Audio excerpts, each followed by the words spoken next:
I'm Gabby Rawson. I'm here with Cape Media News, and I have with me today Jillian Russo, owner and founder of Quench Training for Women in Hyannis. How are you today? I'm great, Gabby. How are you? I'm good, thank you. Thanks for being here. I understand that you have a personal training facility in Hyannis, and that at one time you had a gym full of clients, and now you are, like everyone else, having to adapt to the changes and regulations as a result of COVID-19. Talk to me a little bit about how COVID-19 has impacted your business and what you're doing to survive basically during COVID. Sure. So, we have always been trying to stay ahead of the curve as far as, what the next steps are. The beginning of March, you kind of started to see things that were starting to happen. And we just started making a plan of what would make most sense for our community, because that's really what it comes down to. We have over 200 clients that are actively working out and participating in that every single day. And we just didn't want to take that away from them. So at that point, we had made the decision to provide our entire client base with training to go kits. So every member walked out of the gym with weights, bands, and things that they would need to be successful while doing at-home workouts. That's incredible. So when did you guys officially close, and how's it going? How are your members doing? What's the response from them? So we officially closed on Tuesday, the 24th, when the governor did mandate that. We're a training facility here. We're not a general use gym.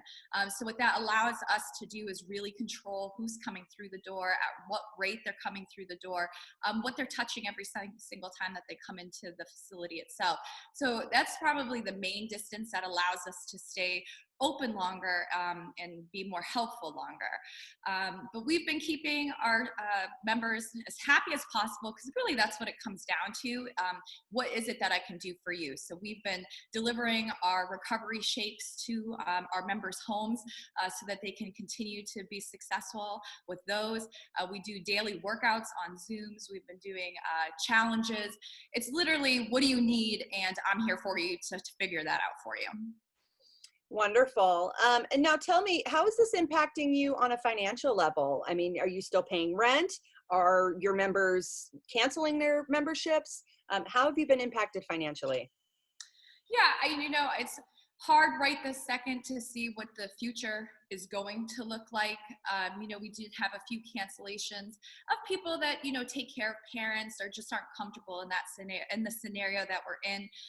My job is to create a safe environment for everybody to feel comfortable to work in. I think that we did a really good job of that prior to any of this starting. And now it's just figuring out how we can do that moving forward so that people feel comfortable coming back into our facility and being successful in fitness. What about employees? Do you have a lot of employees? Are they furloughed? Were you able to benefit from any of the financial packages that the government has rolled out? Sure. So it's about myself, and I have about 3 or 4 part-time staff that work with us. And at this point, it did make sense to have everybody just kind of lay low for this time. But we're very lucky in the sense that we worked with Cape Cod 5, and we were able to get some of our packages put together. And we're just anxiously waiting to get okay so that we can open and take advantage of those.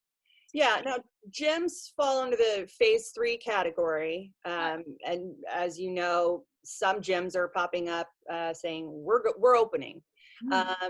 Is that an option for you, or what does the future hold for you? What are you looking forward to doing next?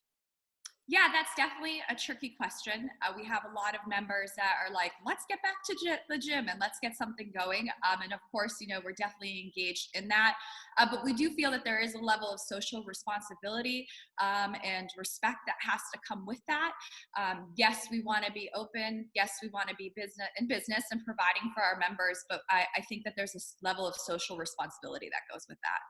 So we will wait until we can find the parameters that make the most sense for us. But we're hoping that the governor will hear us out. We are a personal training facility. We're working with a lot of other personal training facilities here in Mass to try to get the governor lobby to understand that this isn't just a big box gym that people are working out in.